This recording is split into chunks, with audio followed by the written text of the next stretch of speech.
Hace unos 2500 años, los pueblos mesoamericanos elaboraron la primera cerámica. Imaginemos que fue una pieza como esta. La cerámica es uno de los atributos de las sociedades sedentarias. Es decir, nuestros antepasados encontraron en aquel momento las condiciones para establecerse en estas tierras. Es ahí donde inicia la grandeza de México.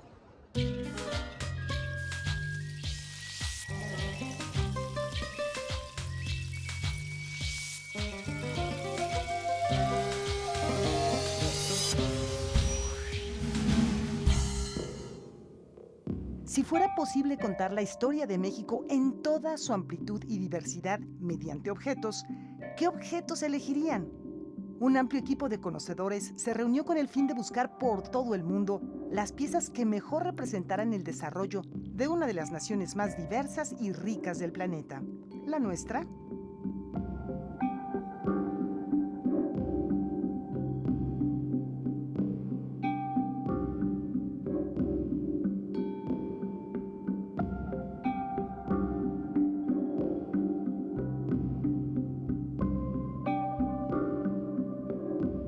Así, más de 1500 bienes históricos y arqueológicos se reunieron en dos recintos, el Museo Nacional de Antropología y el edificio central de la Secretaría de Educación Pública.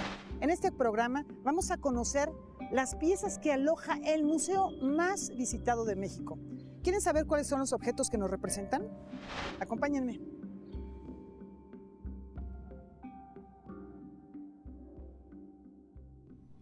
Juan Hola, Laura. Manuel, qué gusto verte. A ver, sana distancia. Qué gusto de verdad estar aquí en esta exposición que reúne tantas piezas y que además me imagino ha sido un reto enorme que vamos a compartir con nuestro público, ¿no? Claro que sí, Laura, pues muy bienvenida y qué gusto estar en este espacio contigo. En efecto, pues la Grandeza de México ha sido un proyecto que ha sumado instituciones, ha sumado especialistas, ha sumado también puntos de vista muy enriquecedores y lecturas muy enriquecedoras sobre las identidades que nos han conformado como país. Sí.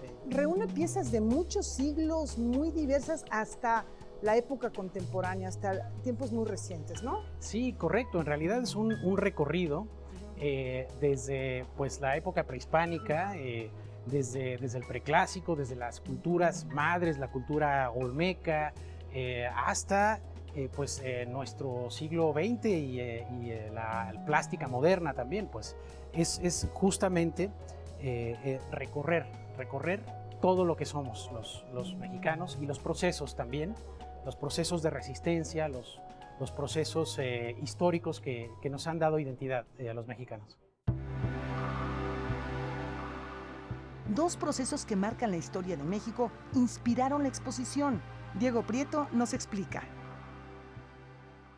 La caída trágica, compleja, cataclísmica de México Tenochtitlan, el 13 de agosto de 1521, y el inicio de la vida independiente de México a partir del 27 de septiembre de 1821.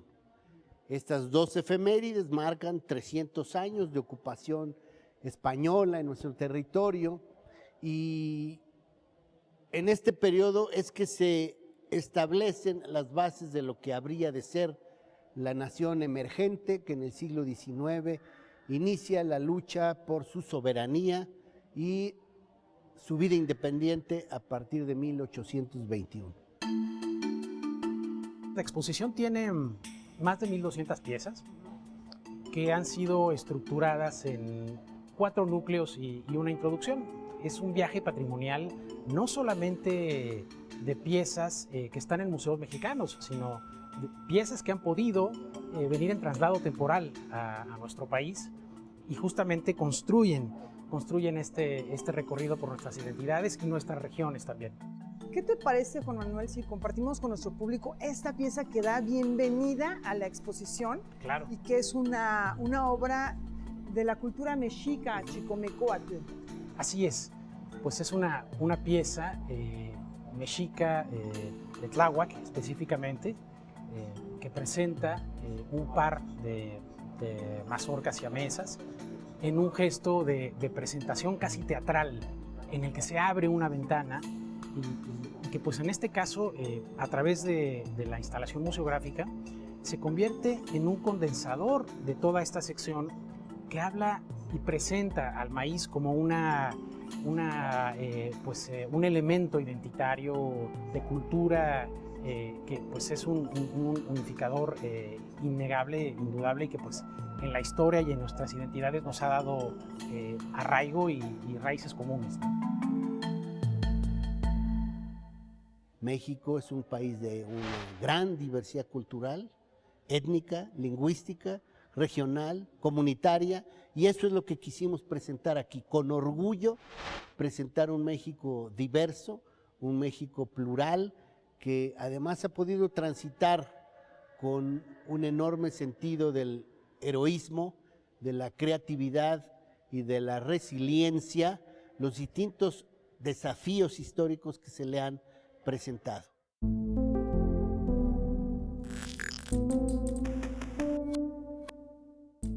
La grandeza de México también está en objetos que nos transportan miles de años antes de nuestra era. ¿Qué tal un viaje al Pleistoceno, la era del hielo, cuando se paseaba la megafauna con la que el ser humano convivió alguna vez? ¿Se imaginan? El arqueólogo Miguel Ángel Trinidad nos muestra la evidencia.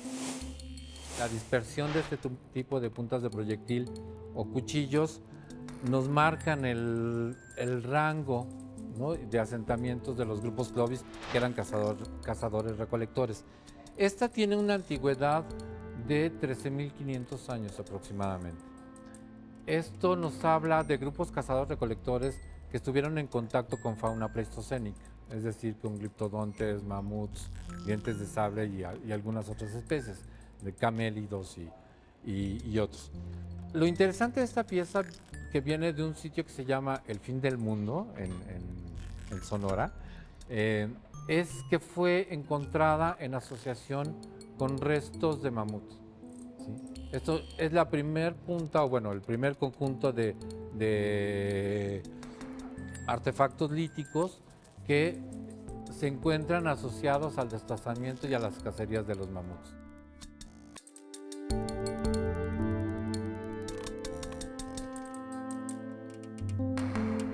Me hablabas hace un momento del ciclo de la vida, de la naturaleza, de cómo ve el mundo prehispánico, el cosmos, y aquí vemos algunas piezas extraordinarias que además, vamos a comentarlo, dialogan con otras contemporáneas. Por ejemplo, esta señora de la falda de estrellas que también nos habla de la fecundidad, ¿no?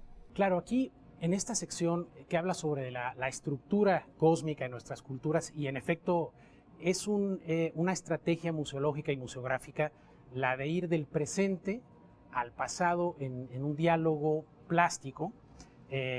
Por ejemplo, aquí tenemos un cuadro de Toledo que está desde nuestra época, pues dialogando justo con las culturas de nuestros pueblos originarios, y es una sección que precisamente a través de los ciclos de la naturaleza, de la biodiversidad y de los modelos cósmicos, como por ejemplo esta señora de la falda de estrellas, pues tiene los atributos como la lluvia, las flores, las estrellas. Es una imagen pues de la fertilidad también y de los ciclos.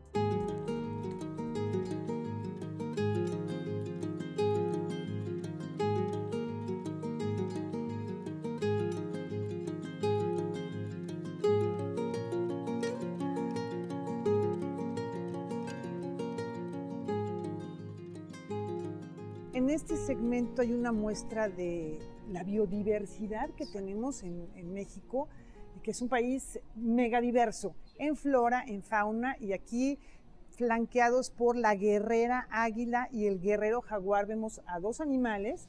Están las plantas, la observación de la naturaleza, que nos habla de esta riqueza. Así es.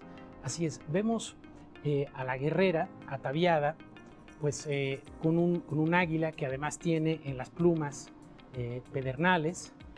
Vemos un tocado arriba con cráneos, una falda con cascabeles, y nuevamente vemos cómo pues el personaje está contenido dentro de una imagen pues de un animal sagrado, biodiverso, y también, por otro lado, el guerrero jaguar, ¿no? Que tiene un colibrí en su tocado y pues está cubierto y ataviado con la piel del jaguar, ambos en posición de guardia, de vigilancia. Y aquí pues en este núcleo justamente expresamos los procesos territoriales de movimiento. Por ejemplo, este bracero del dios Tezcatlipoca, un dios pues incitador, un dios es el espejo que humea, un poco se le considera la contraparte, lo opuesto a Quetzalcóatl, ¿no? En el sentido de su vocación incitadora a la guerra. Entonces, esta sección precisamente trata de expresar esos procesos poblacionales y territoriales a través precisamente de objetos rituales como este bracero.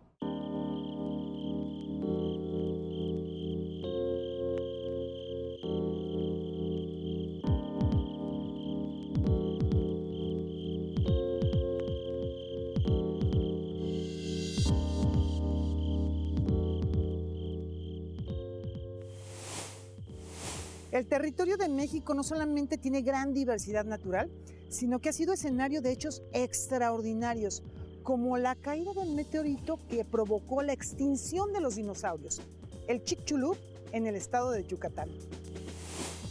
Mucho tiempo después, a mediados del siglo XVIII de nuestra era, otro meteorito, menos grande por fortuna, cayó en la región de Charcas, en San Luis Potosí. En 1867, durante su retirada de México, las tropas francesas lo llevaron a París para estudiarlo. Es una de las piezas en traslado temporal para la exposición. Francia es el país que ha contribuido con más ejemplares de sus colecciones para esta muestra. C'est une aventure humaine aussi, parce que c'est ces liens qui se sont noués, qui ont permis que ces choses adviennent. Et c'est la manière en fait dont nous essayons de décrire cette page nouvelle entre des relations entre le Mexique et la France et notre musée en particulier, faire en sorte de, ensemble, imaginer des projets pour le futur aussi. También proveniente de Francia se exhibe el que se creía fue el penacho de Cuauhtémoc, el último tlatoani mexica. Este objeto llegó a Europa hace más de 100 años y está en poder del Museo de Quai Branly en París.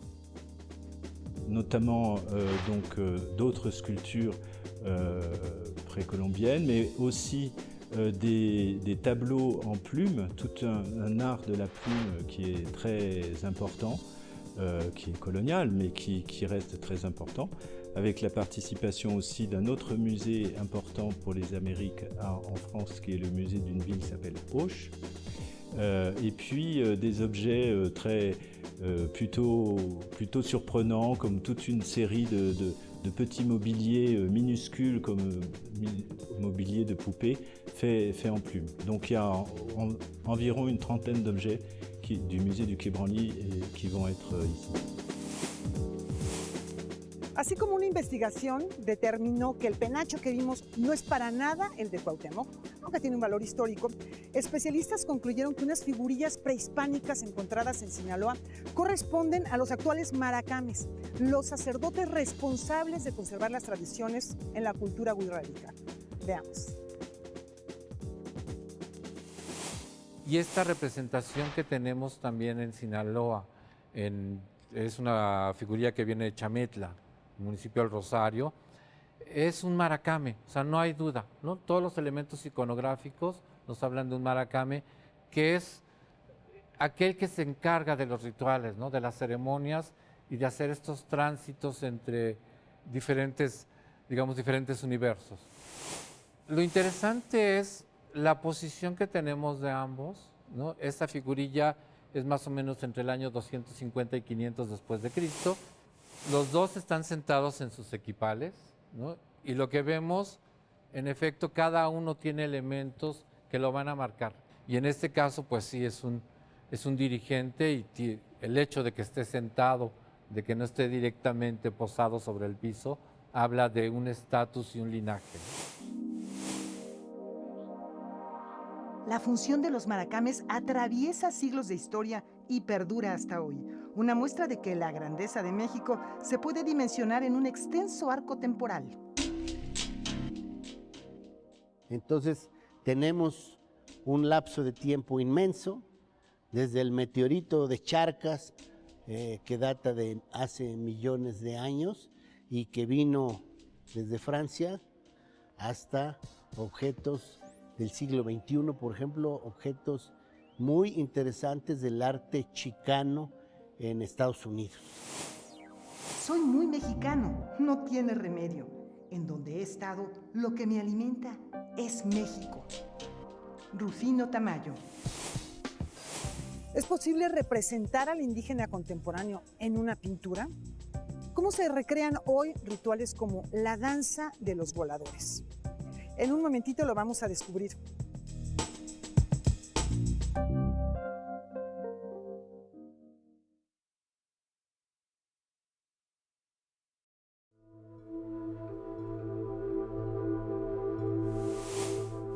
México no se explica, en México se cree, con furia, con pasión, con desencanto. Así lo escribió Carlos Fuentes en La región más transparente. Si esto es cierto, la grandeza de México, más que una explicación, es un viaje por lo que ha sido, es y puede ser México, un país en el que hay que creer. ¿Continuamos esta exploración? Llegamos aquí a la sección de evangelización en la grandeza de México, que es pues justamente después de la conquista una etapa compleja de enseñanza de la fe católica, que fue un fenómeno orgánico, no digamos estático y el mismo en el territorio. Tuvo que ver con distintas órdenes de evangelización, con distintos recursos didácticos, digamos, distintas tipologías plásticas que incorporaron frentes de resistencia, ámbitos de resistencia identitaria. Desde el punto de vista plástico, pues sí son grandes obras de arte como la que veíamos hace un momento, la Cruz Atrial de Atzacoalco, y aquí vemos pinturas también. Sí. Se va formando un arte nuevo, ¿no? Se va formando una creación completamente nueva. Como por ejemplo la Virgen de Guadalupe, que pues recordemos que durante la independencia Hidalgo toma de una pintura ya en el 19, ¿no? Pero sí, es justamente el surgimiento del cual, por cierto, está aquí. Exactamente, que está en la sala previa de territorio, que junto con la cartografía, pues decanta precisamente ya un símbolo independentista. Al recorrer la exposición, una pequeña figura femenina llama la atención por su forma y colores. Se trata de la joya del Museo Quai Branly, Jacques Chirac. Depuis le 19e siècle, il y a eu un très grand intérêt pour les cultures mésoaméricaines et précolombiennes, dans une galerie même qui était au Louvre à l'époque, en 1860, quelque chose comme ça. Et donc ces œuvres ont été collectées et évidemment elles ont une place très importante au musée du Louvre. Et l'emblème du musée du Quai Branly, c'est une petite sculpture Choupi-Quaro. Vous savez, ces sculptures qui sont peintes en rouge et blanc et qu'on retrouve sur tous les supports d'affiches, le papier à lettres, tous les supports. Donc c'est vraiment notre emblème et il va venir ici très bientôt pour être présenté dans l'exposition Mexico Diverso. Absolument, le musée du Quai Branly est l'héritier de musées et d'institutions qui depuis 400 ans collectionnent des objets du monde entier, des 4 continents, sauf l'Europe. Et c'est vrai que ce symbole, qui a été choisi d'ailleurs à l'époque de Jacques Chirac, traduit aussi cet intérêt sur le long terme pour les cultures autres et les cultures mexicaines en particulier. Et je suis très heureux que dans le cadre de cette grande exposition qui va ouvrir bientôt, cette modeste contribution soit aussi partie prenante de cette formidable exposition et qu'elle dise aussi notre manière d'être avec vous dans cette exposition qui va ouvrir bientôt. Se caracteriza la cultura chupícuaro por estos diseños geométricos, ¿no? Con esos rojos tan vivos, pintura blanca, negra. Son muy descriptivos en términos de los elementos que forman parte del cuerpo, ¿no? Vemos un cinturón, vemos la parte de la pintura corporal que tiene todo el cuerpo y particularmente la pintura facial, ¿no? Que esto es también muy típico de las culturas prehispánicas y nos habla del ideal de belleza. Para esta época, que es del 600 al 200 antes de Cristo, más o menos, en el área de Michoacán, Querétaro, parte de Guanajuato, parte del centro de México, esta cultura florece y prácticamente toda su cerámica es de este tipo.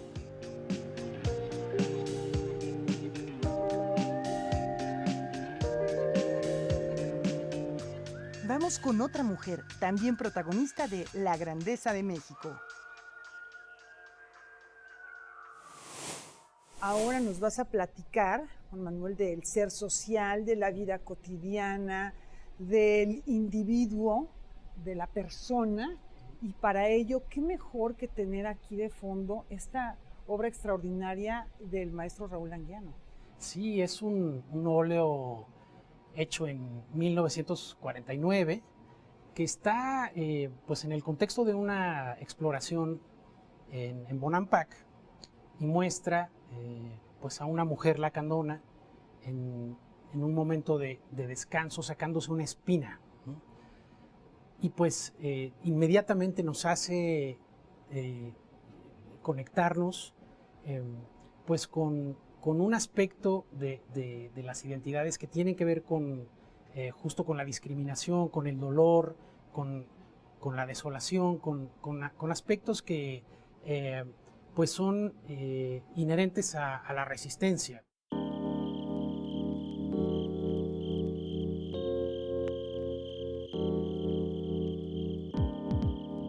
En el Museo Nacional de Antropología se pueden apreciar 380 piezas, de las cuales 334 son nacionales, 2 son repatriaciones y 44 se encuentran en traslado temporal provenientes de recintos que están en el extranjero. Hemos recuperado más de 6,000 objetos del patrimonio mexicano durante los años 19, 20, 21 y lo que va del 22. Más de 6,000 objetos, la mayor parte de ellos arqueológicos, pero también algunos históricos y antropológicos. Los símbolos, Juan Manuel, son representaciones que las sociedades entendemos en conjunto, que tienen que ver con imágenes que conocemos, pero pueden ser, por ejemplo, vemos aquí en estos maravillosos bordados, por ejemplo, el palo volador, que es espectacular, pero finalmente tiene un significado. Son ritos, son símbolos. Hay algo mucho más detrás de las imágenes que vemos. Así es. Esta sección que pues tiene su eje en simbolismo, realmente aborda una parte de los simbolismos que tiene que ver como nos lo muestra el centro de la sala, con la semilla, con la fertilidad y pues con los tejidos como estructuras simbólicas. Entonces, aquí justamente tenemos este monumental bordado de Tenango de Doria Hidalgo, un tejido contemporáneo del 2009 que muestra precisamente un ritual que es el palo volador y 4 franjas con personajes donde pues realmente nuevamente no encontramos una frontera en ellos entre lo divino y lo terrenal. En ese umbral entre lo divino y lo terrenal, encontramos muchas representaciones de la manera en que nuestros antepasados se veían a sí mismos. La forma en que se retratan nos dice mucho de las civilizaciones. Uno de los valores es el contexto del lugar donde fueron hallados, ¿no? Destaco la que está en la parte posterior, que proviene de la ofrenda central del túnel que fue excavado por los teotihuacanos y que corre por debajo del templo de la serpiente emplumada. En este caso es una de las figuras, digamos, más importantes simbólicamente de Teotihuacán. Pero el estilo teotihuacano es muy particular. Si tú te encuentras esta forma de la cara con estos diseños o elementos que no resaltan tanto el cuerpo humano, sino más bien las posiciones y la forma de la vestimenta, inmediatamente dices, es teotihuacano. ¿no? Lo que comenté en algún momento relacionado con los ideales de belleza. La grandeza de México propone nuevas interpretaciones y demanda al público atención y reflexión. Hay distintas reacciones, como en cualquier fenómeno. Hay gente que se hace preguntas, que sale muy impresionada. Ha habido señoras, ha habido jóvenes que me dicen, es que mi visión de México cambió por completo después de esta exposición, y el orgullo de ser mexicano se fortaleció enormemente en mi persona, así. ¿Hay posibilidades de que se lleve a otros sitios, ya sea a la República o al extranjero incluso? Pues sí, sí hay posibilidad. Vamos a platicarlo con la Secretaria de Cultura. Eventualmente tendremos que también tener la opinión y anuencia del señor presidente, y pues están levantando la mano varios países y muchas ciudades. Diego Prieto, muchas gracias por esta conversación. No, gracias a ti, Laura, y un saludo a todas y todos los televidentes de Canal 22 y de todas sus plataformas. Saludos. ¿Cuántas veces ha nacido México? México se hace, deshace y renace sin cesar. En cada nacimiento ha sido distinto y, no obstante, es inseparable de otras sociedades que lo han precedido. El mismo y siempre otro. Octavio Paz.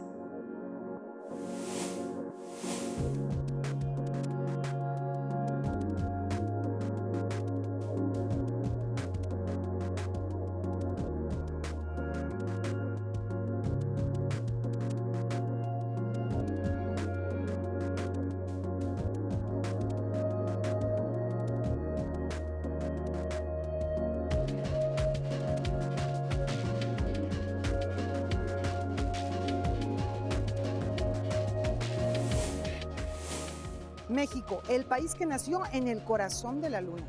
Hemos visto que somos un pueblo con memoria y, como lo dijo el propio Octavio Paz, la memoria es un presente que nunca acaba de pasar. Gracias por habernos acompañado a descubrir la grandeza de México.